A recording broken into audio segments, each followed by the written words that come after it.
Newsfirst, Newsline with Faraz Shaukat Ali. Hello, good evening and a very warm welcome to Newsline Live.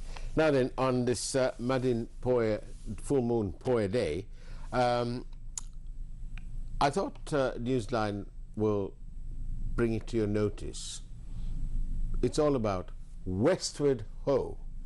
Finally, Sri Lanka has put months of speculation and all sorts of consternations aside, and President Gotabaya Rajapaksa announced it himself that, having listened to the assessment of the IMF officials whom he met, that indeed Sri Lanka will be turning to the IMF to solve some of our pressing problems. To discuss that and a little bit more, I've got with me Mr. Lihini Fernando, Att-at-Law, and of course representing the SJB. Very good evening to you. Good evening, Faraz. Thank you for having me today on the show. Absolute pleasure. Now then, yesterday, President Rajapaksa, I hope you had, did you listen to him? Yes, You I did, have. okay. All right, because some people didn't. So I thought I'd ask you that, and get that out of the way. Now then, you know, President Rajapaksa said that he is not, this crisis, he's got nothing to do with it, in the sense that he didn't create the crisis. I suppose if you took it in certain specific ways, he may be right. He couldn't have known about COVID. But do you agree with that? I like the fact that you asked me that question, Faraz. President said very outlightly that he didn't create the crisis. But if you actually look at the situational circumstances and everything that has unfolded from the time he took office in 2019 to date, well and good, we can say that he created the crisis.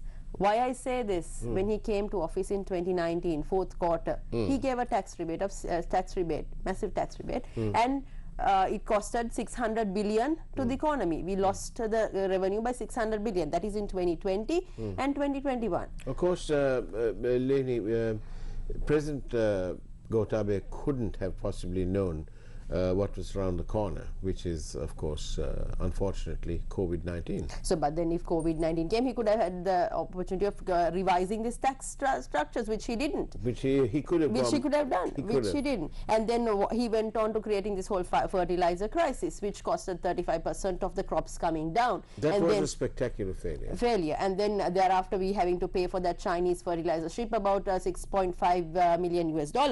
Then he has gone into money printing. This year alone we have printed about 220 billion worth of money, and Nivad Cabral said that in 2021 they have printed about 1,400 billion worth of money. So has been printed. 1.4 trillion. Yes. And then we saw that the Express Pearl, we were supposed to get an income of we were supposed to get US dollars 535 million there As compensation. As compensation. We haven't got that. Then what about the sugar tax? Sugar tax, the 25% tax, tax was reduced to 25 cents. Right. 25 cents. Who benefited? Did the general public benefit? No.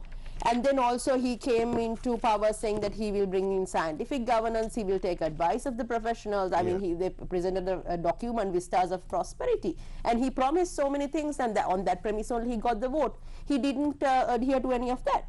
And also by pegging the rupee, it cost US dollars 4 billion.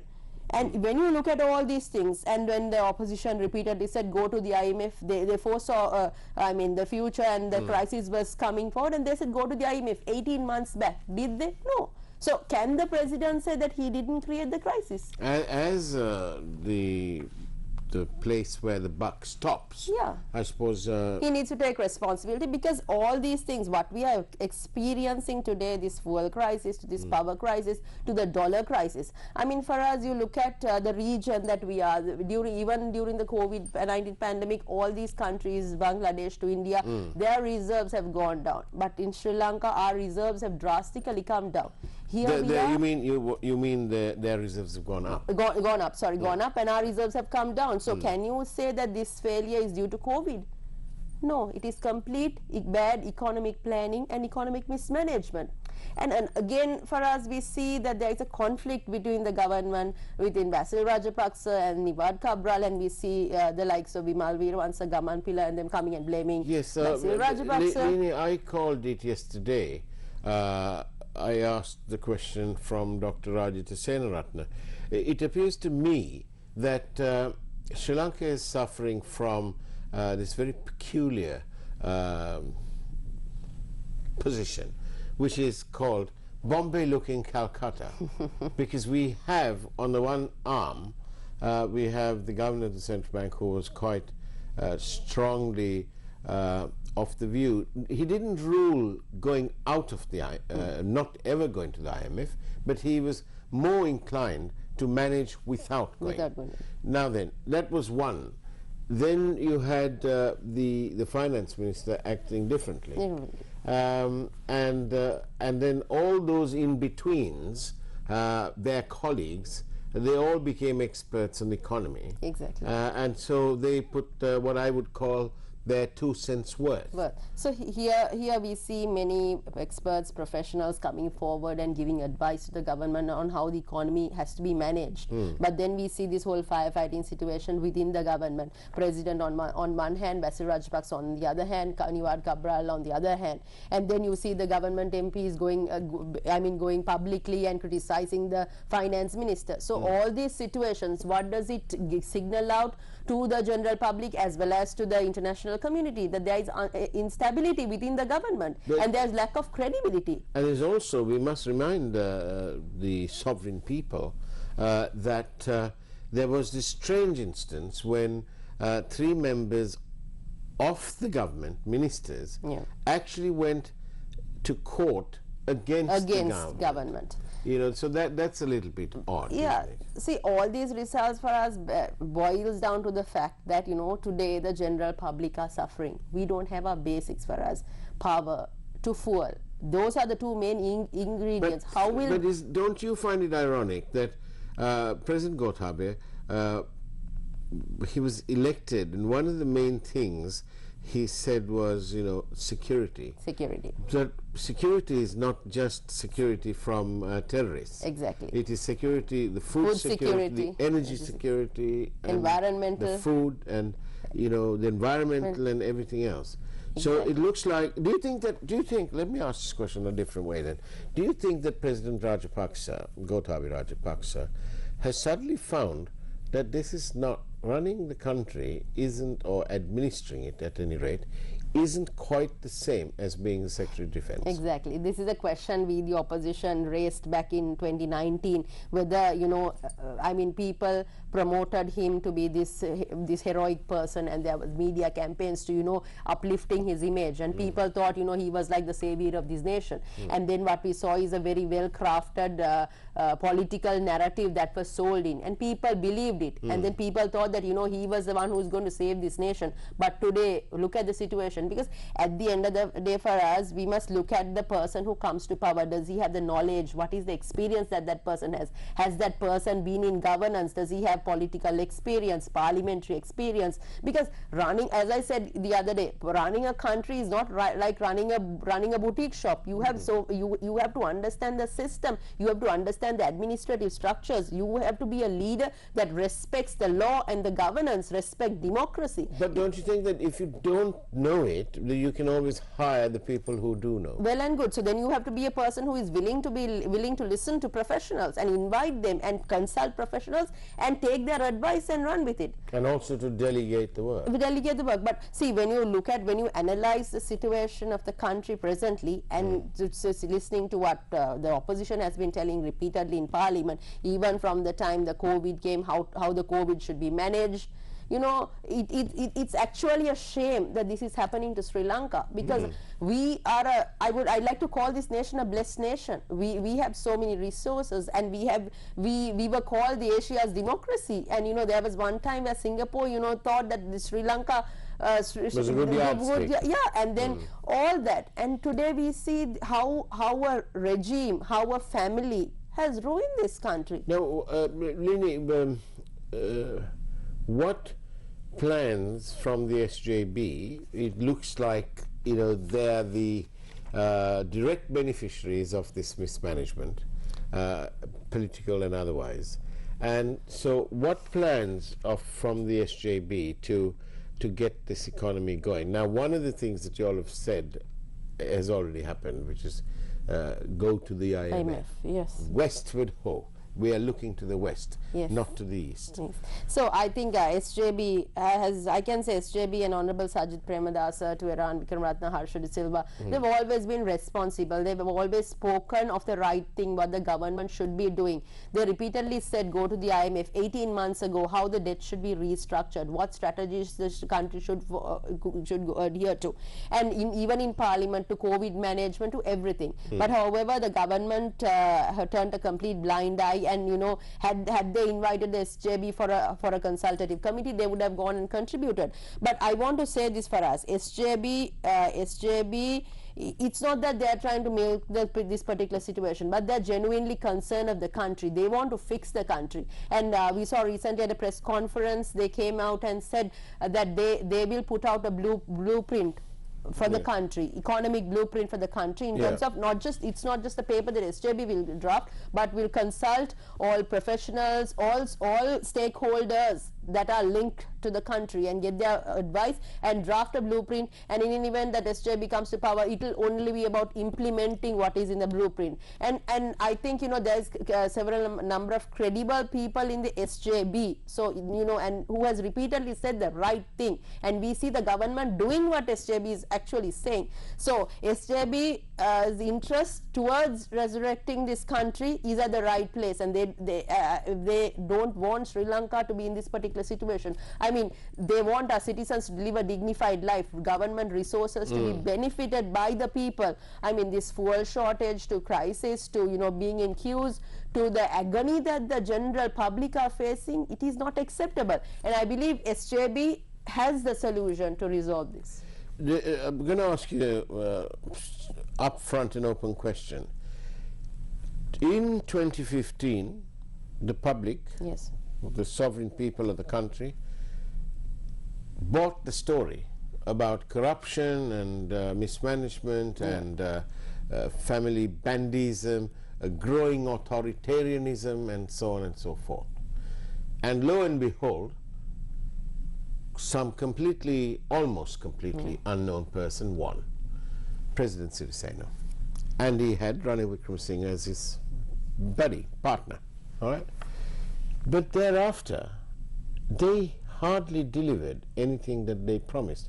In fact, they started off with a very dubious transaction at best at the central bank.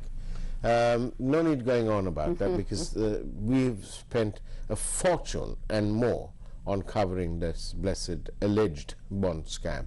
Now then, what guarantee, how do you say to the people, we are only an offshoot and we've got nothing to do with that kind of thing? See, 2015, yes. I think the real question is, does Mr. Premadasa have the power and the capacity to control corruption from within his ranks?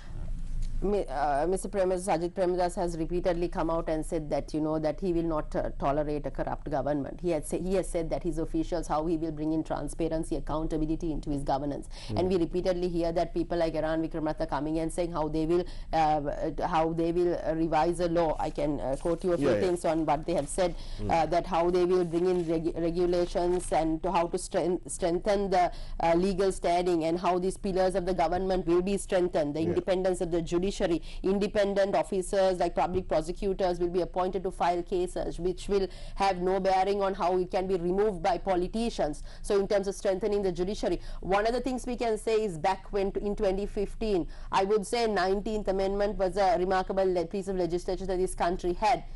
Yes, there were certain flaws in it in terms of implementation, but the independent commissions that were appointed to ensure that independency, the Right to Information Act, those are the remarkable steps that that happened within the Yahapalana. But with the 20th Amendment, everything was revised, and we see that this whole president, this particular person called the president, being the executive, having all the powers, and the powers of the parliament, not even the sectoral oversight committee powers do they have. So the parliamentary democracy has completely been taken away by the 20th Amendment. So they will go back to making sure that the independence of the judiciary and all these pillars are strengthened. So that I think is a way of ensuring that the governance structures are in place to run the country. Can you give us a bit of curbside information? Wimal Weerawansa and Uday Gamampila have, jumped ship, if you like. Do you think there's a possibility? What is your inside information saying? Will they come and join the SJB? I think there was a statement that was published by one of the newspapers, and SJB had point blankly refused, saying that they will not have anything to do with people who come over. There was a statement that was made some time back. On that note, let's go for a short break, take a peek at this evening's headline news, and we'll see you on the other side of the break, shall we? News First, Newsline with Faraz Shaukat Ali. And welcome back to Newsline Live. I'm in conversation with Ms. Lihini Fernando, attorney at law, representing the SJB. And Lihini Fernando is, of course, from Moratuwa. Now then, you were talking about this whole business of good governance, really. Do you think that, do you not think that all the opposition parties need to get together and if we are to fight the common enemy? Yeah, if you ask me for my opinion as an individual, as a citizen that expects good governance in this country, I think at some broader level we need some political consensus in this country, because what we see for us is we see 5 years to 5 years policy is changing. There was one Yahapalana, then Mahinda Chintane, 2 vistas of prosperity, and then there'll be something else. But we need to come to one table and agree what is Sri Lanka, what is Sri Lanka's identity, what is our economic policy, what is our foreign policy, where are we heading as a nation, and how will we increase our incomes, everything. So it can't be specific to government to government. See, this is why we have failed as a nation in total. Why can't we, Fernando, why can't we have what I call national policies that are enshrined in the Constitution, so that if it's a policy, let's say on education, you can come up with a formula to spend so much, and you must develop so much to keep in line with the growing number of students that enter the system. Exactly. Why can't we have that? That is what we see. For us, what has happened in this country, it's all about political sustenance. It's about the survival of the political party and how the politicians reign.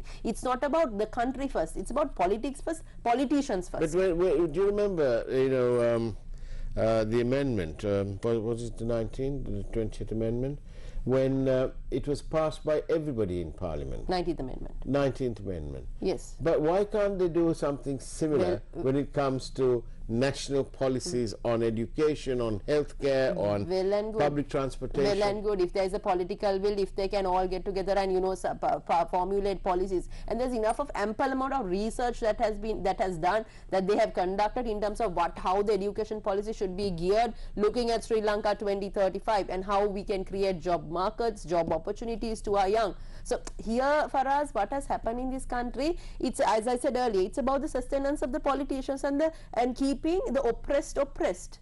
You want people to come behind politicians to ask for jobs, so that then they have their stooges, they funnel their system. Nobody here looks at the best interest of the country. It just can't be piecemeal solutions. It has to be a sustainable solutions that will deliver in terms of now. For example, if you take all this social security, there's no social security policies in this country. Look at women and children. How is Sri Lanka a safe country for women and children to live in? We are abused in public transport, verbal abuse to physical abuse, and look at the functioning of the police. There's a bit of abuse at you on that program as well. I mean, and in terms of you look at the psyche and how people, the whole culture, the gender imbalance, I would say, how women are treated, how even in politics you see for us, how difficult it is to increase women representation in politics. I mean, there's no acceptance. We are 52% of the population. But they didn't They don't try even- with the provincial council thing. They the will- 25%. Yeah, I hope they will bring it to provincial council and parliament. So Did that work out? No, it didn't work out. Only for local government the 25% came. Right. So see, this is the thing. I mean, even for women to come into politics, men has to again accept it. I'm not being, you know, I mean, gender bias or anything like that, but it's just that, you know, if we are 52% of the population, women should be represented. Similarly, the issues in this country can be resolved without political intervention, without political biasness. I mean, the issues faced by women, children, the education, the health, providing facilities to the general public to live a dignified life.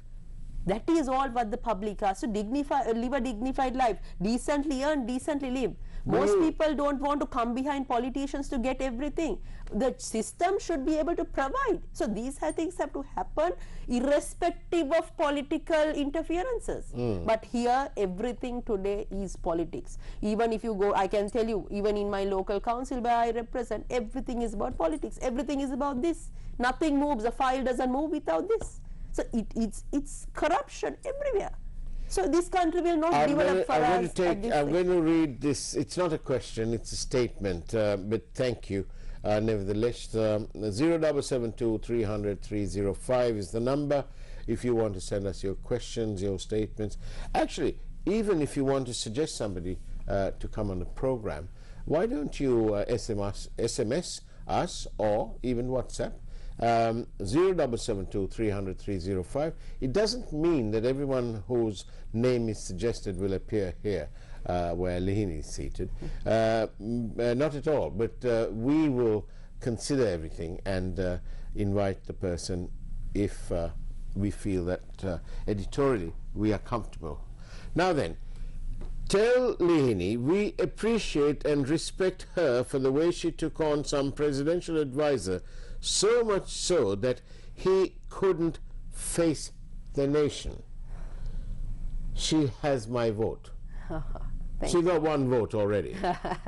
Thank you. I just spoke for the general public. What I spoke was the cry, the agony of the the citizen. And I think, you know, now that we've gone to the IMF, we've gone westward westward. We've gone to the west. Do you think that those fuel queues will disappear soon, even though it's extortionately expensive? See, they say that they have gone to the IMF, but how they need to tell how they went to the IMF. Have they presented a policy? What is no, it's going to take at least 6 months for all that. All of that. So they need to present a policy. What is the revisions that are going to come in? Are the tax policies being revised? So, you know, it's not just about making oral statements. But I think there will also be a little bit more of relief in the sense that enabling our government to negotiate better with suppliers. Now that suppliers sort of, they can see that the IMF is on the horizon. Yeah, so this is why the opposition repeatedly said 18 months back, go to the IMF, because even to settle our loans, or the government needs to ensure that there is credibility. If there is credibility, only investors will come in. We'll see that Sri Lanka is a credible country to invest. There is human rights are protected, law and order. There is, you know, corruption, or there is no corruption. So if we don't maintain this credibility, the stability of the government, not firefighting. And this is why we repeatedly say that it can't be a family, it can't be nepotism, it can't be, you know, 64% of the budget. Did you go? Yes, I went to Golf Face. And how many people were there? About 1,000? Oh yeah, very much. It was a large. It was about 1,000 people. More than that, way more than that. The entire Golf Face stretch was filled. And I mean, that was, I want to say this for us, it's not just about people who support SJB. There were middle class people, there were people who had, so many people who had come from their own volition, because they wanted to give a signal to the government that this enough is enough, that you need to govern in best interest of its people and not in the interest of a family. Isn't it essential that the current regime be removed ASAP? And how can it be done? They should resign. They won't resign.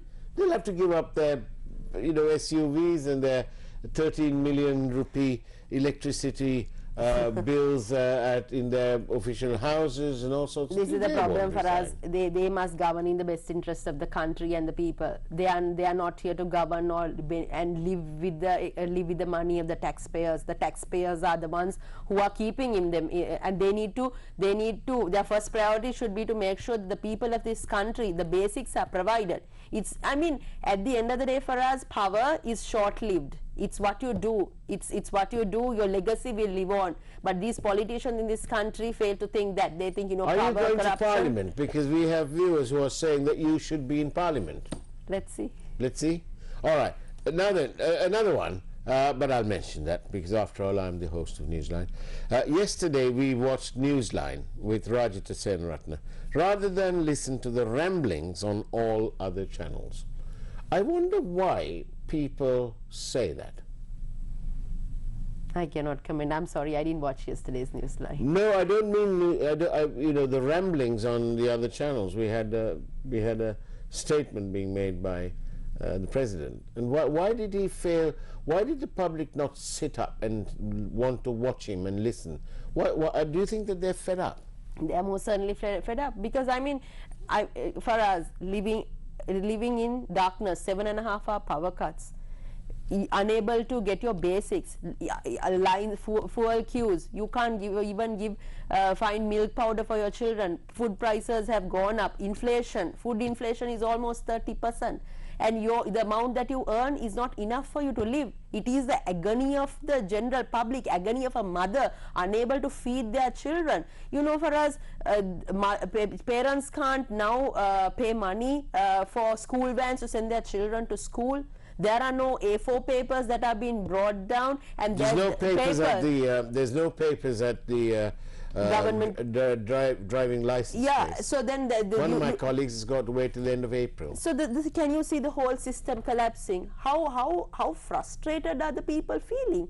I mean, not everybody is going behind a politician. People are trying to earn their decent living and live a dignified life. One person in one of those queues, not queues, sorry, protests, the candidate ones, a co-winner. I shall always remember what that young man said. He said, "I'm not leaving this country. Yeah. It's my country. I'm going to stay here." Exactly. We are born here. We will live here. We will die here, and we deserve to live in dignity. And no politician can take that right away from us.